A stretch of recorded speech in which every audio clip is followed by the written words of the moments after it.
তোমরা তো সকলে জানো আমরা ইতিমধ্যে এখন আসামে। আগামীকাল সাকিব ভাইয়া আসছেন, আমরা অনুষ্ঠান কভার করতে এসেছি এবং গতকাল রাত্রিবেলায় আমরা আসাম পৌঁছে গেছি। আজকে 27শে ডিসেম্বর আমার জন্মদিন। এখনও রাত্রি 12টা বাজতে দেরি আছে, তাই এখনও কিন্তু আমি বার্থডে গার্ল। আসলে প্রত্যেকটা মানুষের জীবনেই তার জন্মদিনটা অত্যন্ত স্পেশাল হয়, ঠিক বাকি 5টা মানুষের মতন আমারও তাই। আমি বছরের এই দিনটাতে স্পেশালি খুব আনন্দ করি, মানে আমি সবসময় হাসি খুশি থাকতে পছন্দ করি, কিন্তু এই 27শে ডিসেম্বর দিনটা, আমার জন্মদিনের দিনটা, কেন জানি না আমার বাকি দিনগুলোর থেকেও অনেক বেশি আনন্দ লাগে নিজের মধ্যে। তো এবছরটাও আমি খুব আনন্দ করেছি। এই ভিডিওটা, এটা একটা থ্যাঙ্কস গিভিং ভিডিও, এবং আমি তোমাদের বা আপনাদের সকলের কাছে অনুরোধ করব, যারা আমার ভিডিও দেখেন বা আমার ভিডিও দেখতে ভালো লাগে, পছন্দ করেন, তারা আজকের এই গোটা ভিডিওটা দয়া করে দেখবেন।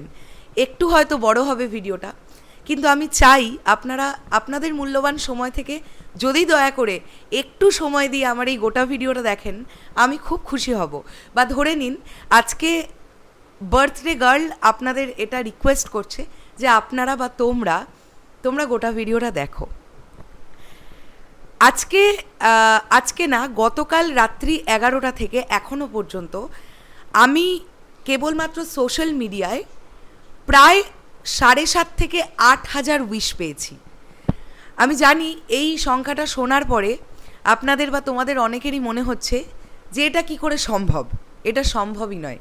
কিন্তু বিশ্বাস করুন, আমি সত্যিই এত হাজার উইশ পেয়েছি, যাদের মধ্যে হয়তো অনেকজনকে আমি রিপ্লাই করতে পেরেছি, আবার হয়তো অনেকজনের উইশ আমি দেখেছি কিন্তু আমি এখনও রিপ্লাই করে উঠতে পারিনি।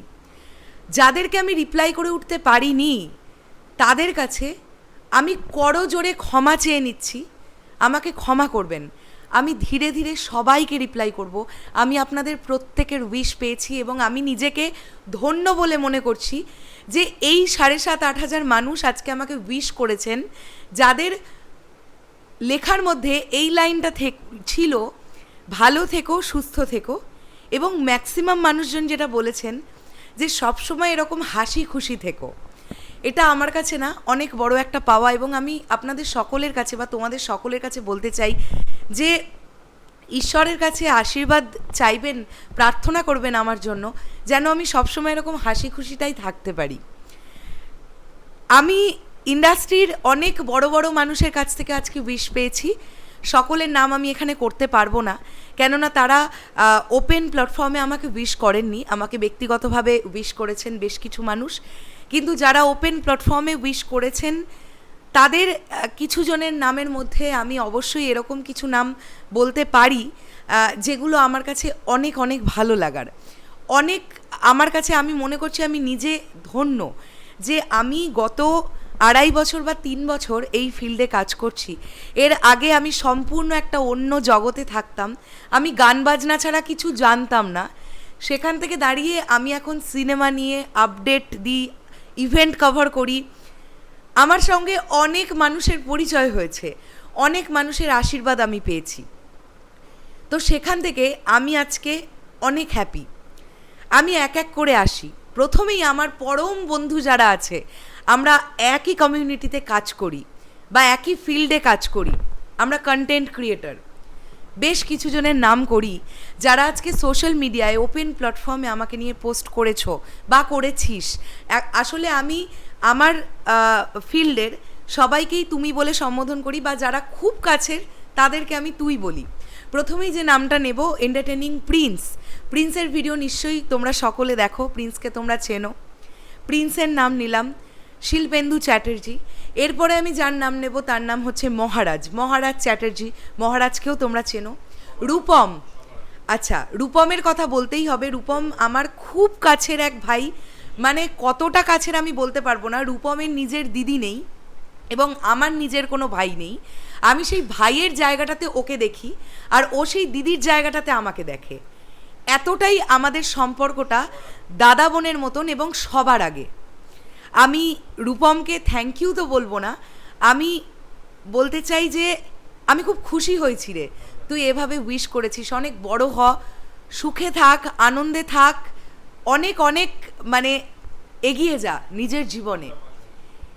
এছাড়াও আরও যাদের নাম বলবো সঞ্জু স্টেশন থেকে শুরু করে আরও অনেকে, কিছুক্ষণ আগে একটি ভিডিও আমি দেখেছি, অর্পণ পাড়ুই অফিসিয়াল সেই পেজটির নাম, চ্যানেলটির নাম, অর্পণ ভাই আমাকে নিয়ে একটি ভিডিও তৈরি করেছে, হ্যাপি বার্থডে পৌশালিদি, পৌশালিদির birthday special video. I am touched.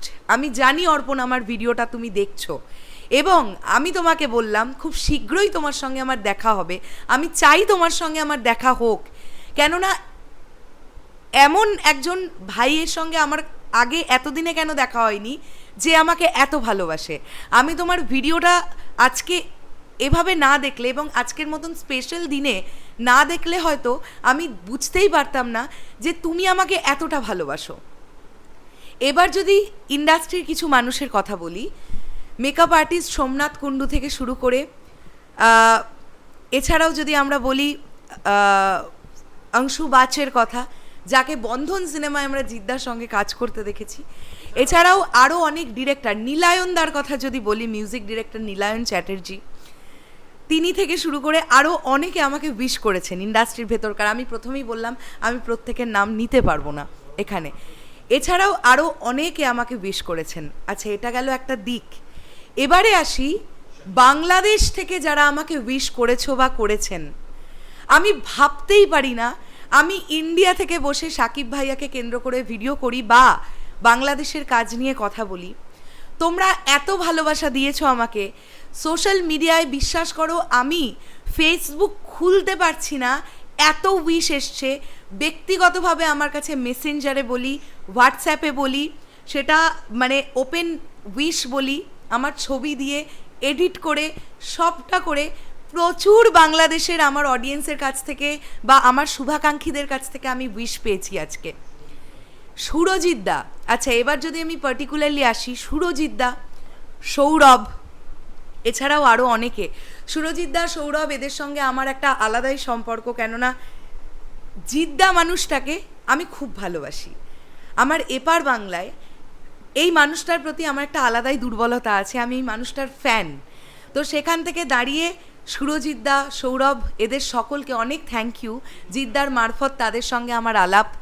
এরপরে যদি আমি আসি দেবদার ফ্যানেদের কথায়, সেখানে আমি অনেকের নাম বলতে পারবো, কিংসুক থেকে শুরু করে, অর্জুন থেকে শুরু করে, এছাড়াও আরও অনেকে, সকলের নাম হয়তো আমি বলতে পারলাম না, আব্দুল, বাংলাদেশের আব্দুল, বিজয়, এছাড়াও আরও অনেকে। আমি যদি সুইট ভাইয়ের কথা বলি, সুইট বাংলাদেশ বেতার, তার কথা যদি বলি, আরও অনেকে আমাকে উইশ করেছেন। আরও অনেকে সাকিব ভাইয়ার, মানে যারা তোমরা সাকিবিয়ানরা আছো, যারা বিশ্বাস করে আমার ভিডিও দেখো, তোমরা এত শুভকামনা দিয়েছো আজকের দিনটাতে আমাকে। আমি সত্যি বলছি আমার মন ছুঁয়ে গেছে এবং আমি তোমাদের সকলের কাছে অনেক থ্যাঙ্কফুল। আমি কৃতজ্ঞ তোমাদের কাছে যে আজকে আমি কোনো সুপারস্টার নই, আমি জিদ্দা নই, আমি দেবদা নই, আমি মেগাস্টার শাকিব খানও নই, আমি ছোট্ট একজন কন্টেন্ট ক্রিয়েটার। কিন্তু যত হাজার মানুষের আশীর্বাদ আজকে আমি পেয়েছি, যত মানুষের শুভকামনা আজকে আমি পেয়েছি, আমি ঈশ্বরের কাছে কামনা করি আমি যেন এগিয়ে যেতে পারি এই মানুষগুলোর আশীর্বাদ এবং ভালোবাসা আর শুভকামনা সঙ্গে করে নিয়ে। এইবারে আমি আসব যে মানুষটাকে ছাড়া আজকে আমি হতাম না। আমি স্পেশালি অর্পণ যেহেতু এই ভিডিওটা বানিয়েছে, অর্পণ গোটা ভিডিও জুড়ে এই বিষয়টা বললো যে পৌশালিদির কাছ থেকে আমি অনেক কিছু শিখেছি, প্রতিনিয়ত শিখি। আমি অর্পণকে বলতে চাই যে আমি জ্ঞানত অবস্থায় কোনো দিন কোনো অভিনেতা, কোনো ডিরেক্টর, ইন্ডাস্ট্রি সংশ্লিষ্ট কোনো মানুষকে অসম্মান করব না, করতে পারবো না তো দূরের কথা, আমি করব না। আমি জানি একটা টিম ওয়ার্ক যখন হয় প্রত্যেকটি মানুষের কতটা পরিশ্রম থাকে। অন্য কেউ যতটা জানে তার থেকে একটু বেশি জানি, কেননা গত দুটো ছবি আমি করেছি। কমলেশ্বরদার ছবিটা যখন আমি করছিলাম, আমি দেখেছি একটা এন্টায়ার টিম কিভাবে একটা ছবি নিয়ে পরিশ্রম করে শুরু থেকে শেষ দিন পর্যন্ত। মানে যেদিন থেকে প্রি প্রোডাকশন শুরু হলো আর যবে ছবিটা রিলিজ হলো তবে অবধি একটা টিম কতটা তাদের খাটনি থাকে, কতটা তাদের কষ্ট থাকে। তো সেই জায়গা থেকেও, এছাড়াও আমি কখনো কাউকে আঘাত দিয়ে জীবনেও কথা বলবো না। আমার যেটা খারাপ লাগবে আমি সেটা বলবো, কিন্তু আমার একটা ওয়ে অফ প্যাটার্ন থাকবে সেটা বলার। আর ভালো লাগলে তো আমি কিভাবে বলি সেটা তো তোমরা জানোই। যে মানুষটার জন্যে আজকে আমাকে তোমরা এখানটাতে দেখতে পাচ্ছ, আমি যতটুকু পরিচিতি লাভ করতে পারছি, তোমরা দেখো আমার ভিডিও, যে মানুষটার জন্য, আমার হাজব্যান্ড সৃঞ্জয় মুখার্জি। বন্ধুরা, আমি কিচ্ছু জানতাম না সিনেমা সম্পর্কে, বিশ্বাস করো আমি কিচ্ছু জানতাম না, আমি একদম ব্ল্যাঙ্ক ছিলাম। 2020 সাল পর্যন্ত আমি সিনেমা প্রচুর দেখতাম। আমিও স্কুল পালিয়ে সিনেমা দেখেছি, কলেজ পালিয়ে সিনেমা দেখেছি, যেমন বাকি 5টা মেয়ে যে এজে যা যা করে, আমিও স্কুল পালিয়েছি, কলেজ পালিয়েছি, সিনেমা দেখেছি, আমিও ওটিটি কন্টেন্ট দেখতাম। কিন্তু এই সিনেমা নিয়ে যে আমি কথা বলবো বা এতজন মানুষের সঙ্গে আমার আলাপ হবে, তাদের সঙ্গে আমার এত মানে এইরকম একটা সুসম্পর্ক তৈরি হবে, আমি এটা কখনো ফিল করিনি। যেটা আজকে আমাকে যে জায়গাটাতে তোমরা দেখতে পাচ্ছ, এটা সৃঞ্জয় মুখার্জি ছাড়া হতো না। এই মানুষটি আমাকে ধরে ধরে শিখিয়েছে সবটা, কিভাবে করতে হয়, কীরকম করে করতে হয়, এবং A to Z এই মানুষটাকে ছাড়া আমি হতাম না।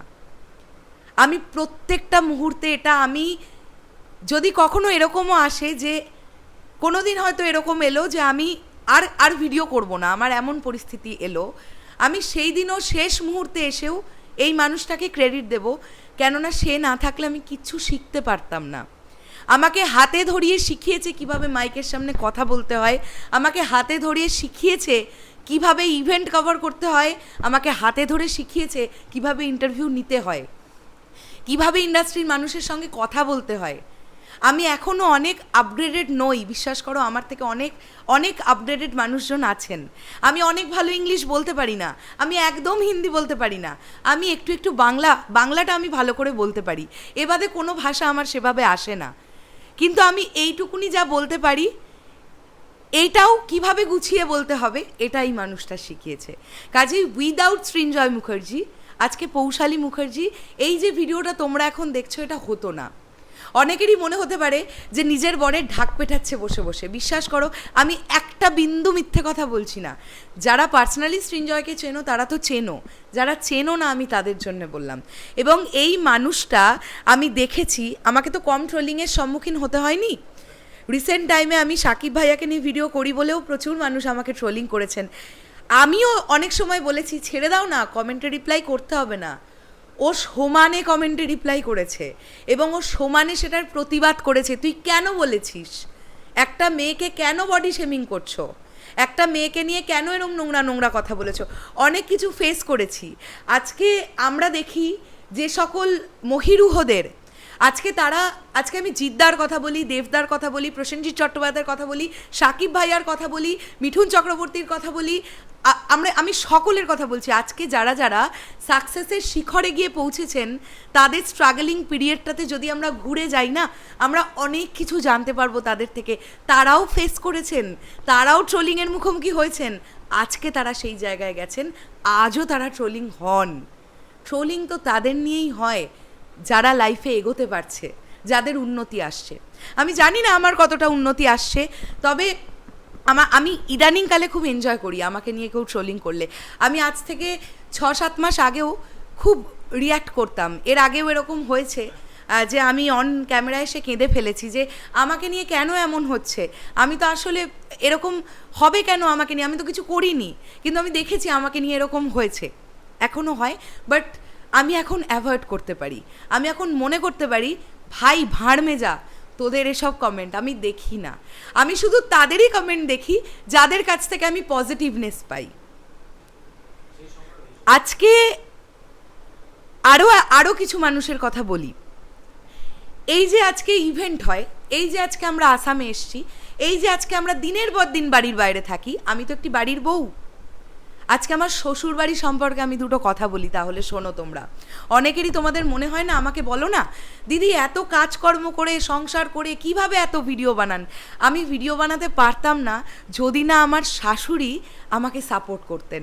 কিভাবে সাপোর্ট করেন, উনিও কিন্তু অনেক সিনেমা দেখেন না এবং সিনেমা নিয়ে অনেক জানেন বোঝেন এমন নয়, কিন্তু উনি যেটা করেন সেটা হচ্ছে মেন্টাল সাপোর্ট।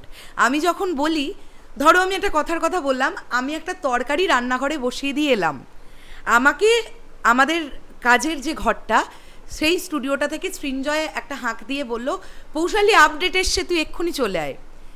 সেই তরকারি ধরো আমি বললাম সেই সময় হয়তো আমার শাশুড়ি মা কাপড় কাচ্ছেন বা ঘরের কোনো একটা কাজ করছেন, জামা কাপড় গোছাচ্ছেন, আমি বললাম যে তুমি তরকারিটা দেখো, আমার খুব ইম্পর্ট্যান্ট আপডেট এসে গেছে। আমার শাশুড়ি মা সেই কাজটা ফেলে রেখে রান্নাঘরে চলে আসে। এই যে ইম্পর্টেন্সটা, এই যে সাপোর্টটা, এটা আমি জানি না কজন মেয়ের ভাগ্যে জোটে, কিন্তু আমি হয়তো আগের জন্মে পুণ্য করেছিলাম বা হয়তো আমার মা বাবা পুণ্য করেছিলেন। কেননা আমি এটা শুনেছি বড়দের মুখে যে মা বাবার মানে পুণ্য ছেলে মেয়েদের ওপরে পড়ে। হয়তো আমার মা বাবা কিছু পুণ্য করেছিলেন, তাই আজকে আমি এত ভালো শ্বশুর বাড়ি পেয়েছি। আমার শ্বশুর মশাই, যার বয়স 60+, তোমরা ব্লগে দেখেছো, প্রত্যেক বছর নিজের হাতে পায়েস তৈরি করে আমাকে জন্মদিনে খাওয়ান। এবং আমি এটা বলতে পারি যে যেহেতু আমার শ্বশুরবাড়িতে আমি একাই মেয়ে, মানে সৃঞ্জয় একটি মাত্র ছেলে, আমি আমার শ্বশুরবাড়ি থেকে যে ভালোবাসাটা পাই সেটা অ্যাকচুয়ালি কোনো মেয়ে তার মা বাবার কাছ থেকে পায়। আমি এতটাই ভালোবাসা পাই, এত সাপোর্টিভ ফ্যামিলি, আমি বলে বোঝাতে পারবো না। আমি এই মানুষগুলোর কাছে অনেক কৃতজ্ঞ। আজকে দিনের পর দিন বাড়িতে থাকি না, আমার শাশুড়ি মা সবটা নিজের হাতে ম্যানেজ করেন। তারও বয়স কিন্তু 58+, তারও কিন্তু কোমরে ব্যথা, হাঁটুতে ব্যথা, সে যারপন্যায় পরিশ্রম করছে, সে সংসার সামলাচ্ছে, আমি কিন্তু আমার কাজটা করছি।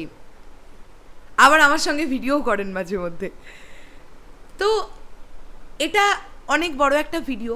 আমি সত্যি বলতে কি খুবই ইমোশনাল হয়ে যাচ্ছি আজকে, যে এত মানুষের উইশ, মানে এত এত মানুষের উইশ পাবো আমি তো স্বপ্নেও কখনো ভাবিনি, মানে আমি ভাবিনি কখনো এত মানুষের আশীর্বাদ। এই মানে আমাকে সৃঞ্জয় বলেছিল, একটা সময় এরকম এসছিল বন্ধুরা, যখন প্রথম কাজ শুরু করছি এবং তখন আমাদের সবে সবে বিয়ে হয়েছে, আমরা তখন ভাবছি যে আমরা কি করব, মানে আমাদের তো সোর্স অফ ইনকাম একটা কিছু থাকতে হবে। প্রথম চ্যানেলে ভিউজ আসছে না, আমি খুব অল্পতেই না ফ্রাস্ট্রেটেড হয়ে যাই। হ্যাঁ, সৃঞ্জয়ের মারাত্মক ধৈর্য। ও আমাকে বলেছিল যে তুই শুধু মন দিয়ে কাজটা কর, একদিন দেখবি এই দিনটা আসবে যেদিন তুই অনেক মানুষের ভালোবাসা পাবি। আজকে আমার মনে হচ্ছে হয়তো সেই দিনটা, যে দিনটাতে আমি অনেক মানুষের ভালোবাসা, অনেক মানুষের আশীর্বাদ আজকে আমার মাথার ওপরে আছে, আমি এগোতে পারবো, আমি সামনের দিকে চলতে পারবো। আমি সকলকে অনেক ধন্যবাদ জানালাম যারা আজকে আমার জন্মদিনে উইশ করেছেন, আমি তাদেরও ধন্যবাদ জানালাম যারা আমাকে উইশ করেননি। এমনও অনেকে আছেন যারা খুব কাছের, একটা সময় হয়তো তাদের খুব কাছের ছিলাম, কিন্তু তাদের থেকে আমি উইশ পাইনি, আমার কষ্ট হয়নি, আমি আনন্দ পেয়েছি। আমি জানি যে যাদের ইচ্ছে হয়েছে তারা করেছেন, যাদের ইচ্ছে হয়নি তারা করেননি। আমি খুব ভালো কাটালাম আজকের দিনটা, আমার খুব ভালো লেগেছে। আপনারা এভাবে আমাদের সঙ্গে থাকুন, আমরা চেষ্টা করব আপনাদেরকে আনন্দ দিয়ে যাওয়ার আমাদের পক্ষে যতটা সম্ভব। এবং আমি জিদ্দার কাছে কৃতজ্ঞ, আমি সাকিব ভাইয়ার কাছে কৃতজ্ঞ, আমি দেবদার কাছে কৃতজ্ঞ, আমি সবুজ ভাইয়ার কাছে কৃতজ্ঞ, আমি অনন্য মামুন ভাইয়ের কাছে কৃতজ্ঞ, আমি স্বপন বাবুর কাছে কৃতজ্ঞ, আমি আরও কতজনের নাম বলবো, ব্রুসলি ভাইজানের কাছে আমি কৃতজ্ঞ, আমি জাহিদ ভাই ইসলাম ভাইয়ের কাছে কৃতজ্ঞ, আমি আব্দুল ভাইয়ের কাছে কৃতজ্ঞ, আমি বিজয় ভাইয়ের কাছে কৃতজ্ঞ, আমি সকলের কাছে কৃতজ্ঞ, আমি কিংশুকের কাছে কৃতজ্ঞ। কিংশুক আমাকে প্রত্যেকটা মুহূর্তে আমায় আপডেট পাঠিয়ে বলে, দিদি এটা তুই কর, দিদি দেখ এটা করবি, এটা নিয়ে ভিডিও করবি। ট্রোল দেব হেটার্স, ট্রোল জিৎ হেটার্স যারা আছেন, ডিটিএস দেব দ্য সুপারস্টার, এছাড়াও জিদ্দার যত ফ্যান ক্লাবেরা আছে, সাকিব ভাইয়ার যত ফ্যান ক্লাবেরা আছেন, সম্রাট, এছাড়া তো সুরজিৎ দাদের নাম বললামই।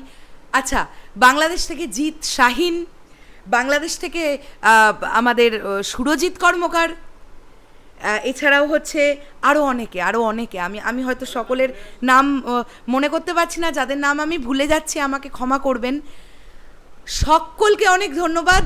সকলে বাড়ির বড়দেরকে আমার তরফ থেকে প্রণাম জানাবেন, তাদেরকেও আশীর্বাদ করতে বলবেন, আমাদের প্রণাম নেবেন। বন্ধুরা এবং ছোটরা অনেক ভালোবাসা নিও, তোমরা অনেক ভালোবাসা দিও। যেটা খারাপ লাগবে মুখের ওপরে বলবে, দিদি এটা ভাল লাগলো না। যদি কোনো ভুল ত্রুটি করি মার্জনা করে দেবে নিজের মতন করে। চেষ্টা করব ভুল ত্রুটি না করার, চেষ্টা করব সঠিক ওয়ে মেনটেন করে, অনেস্টি মেনটেন করে কাজ করে যাওয়ার। ঈশ্বর যতদিন চাইবেন ততদিন কাজ করব, আল্লাহ যতদিন দয়া করবেন ততদিন আমরা এগিয়ে যাব। আমি আশা রাখব যে আমি ভবিষ্যতের দিনগুলোও আমার খুব ভালো কাটবে। সবাই খুব ভালো থাকবেন, সবাই খুব আনন্দ করে কাটাবেন। চলে যাওয়ার আগে আবার একবার ধন্যবাদ। শরৎ মিউজিক ভেঞ্চার্সকে আশীর্বাদ করবেন যেন আমরা আমাদের এই ছোট্ট পরিবারটাকে নিয়ে এগিয়ে যেতে পারি। আপনারা সকলে আমাদের পরিবারের সদস্য, সকলকে আমাদের তরফ থেকে অনেক অনেক কৃতজ্ঞতা। চলে যাওয়ার আগে বলি, কালকে সাকিব ভাই আসছে, কেউ ভুলে যেও না। ইভেন্ট আসবে, চোখ রাখো। সামনে বুমেরাং আছে, দেবদার অনেকগুলো প্রজেক্ট আছে, আমি প্রত্যেকটা নিয়ে এক্সাইটেড। প্রধান খুব ভালো চলছে, আমি খুব এক্সাইটেড। আমি সব প্রজেক্ট নিয়ে এক্সাইটেড। আমি মির্জা নিয়ে এক্সাইটেড, আমি M16 নিয়ে এক্সাইটেড। আমি রক্তিমদার জন্যে অনেক অনেক থ্যাংক ইউ। রক্তিমদা এমন অনেক সময় গেছে যে সময়টাতে অনেক ট্রোলিংয়ের শিকার হচ্ছি, রক্তিমদা মানসিক বল দিয়েছেন। কিচ্ছু হবে না, ভেঙে পড়িস না, দেখ না আমি কত ট্রোলিং হই, আমি সব পাত্তা দিই, তুই কেন পাত্তা দিচ্ছিস। তো এই সবগুলো, পিয়ালি রক্তিমদার ওয়াইফ, অনেক অনুভব, আচ্ছা আরও অনেকে, কতজনের কথা বলবো, মানে MN রাজদা, এছাড়াও আরও অনেকে, আমাদের এপার বাংলার কৌশিক গাঙ্গুলি ডিরেক্টর, আরও অনেকে, শ্রাবন্তীদি, শুভশ্রীদি, যাদেরকে সৌভাগ্য, মানে যাদের কাছে সৌভাগ্য হয়েছে আমার পৌঁছনোর এবং যাদের সঙ্গে দুদণ্ড কথা বলতে পেরেছি।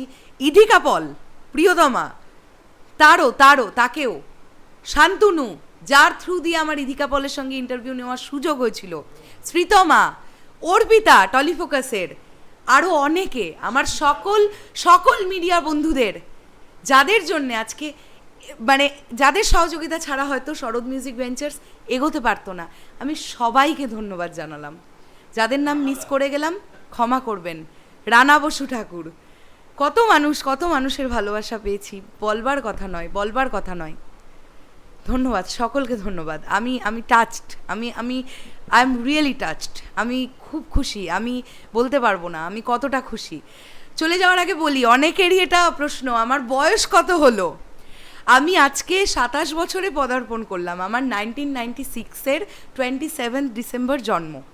আমি এটা বলে দিলাম। অনেকেই বলেন দিদি তোমার বয়স কত, অনেকেই ভাবেন আমার 30 বছরের ওপরে বয়স, কারণ আমাকে দেখে কোনোভাবেই 27 বছরের কম মনে তো হয় না, বড় লাগে।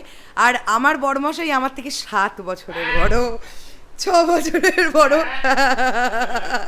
আমি বলবো না, ওকে আমি বলবো না, চিৎকার করে উঠেছে, আমি বলবো না ওর বয়সটা। ওকে, বাট আমার থেকে বড়, কাইন্ড অফ আমার গাইড, কাইন্ড অফ আমার গার্জিয়ান, কাইন্ড অফ কেন, he is my guardian. After marriage একটা মেয়ের তো গার্জিয়ান, প্রথম গার্জিয়ান তার স্বামীই হয়। এবং আমি চলে যাওয়ার আগে আমার মা বাবার কাছে কৃতজ্ঞ, যে মানুষ দুটি আমাকে ভূমিষ্ঠ করেছিলেন। আজকে সেই মানুষ দুটি ছাড়া তো আমি পৃথিবীর আলো দেখতে পেতাম না। তো চলে যাওয়ার আগে তাদেরকেও ধন্যবাদ, কি আর বলবো, ধন্যবাদ আর মা বাবাকে কি বলা যায়। যাই হোক, টাটা, গুড নাইট সকলকে। আজ আর ভিডিও দেব না, আমি আজকে খুব খোশ মেজাজে আছি। আবার কাল দেখা হবে সবার সাথে। টাটা।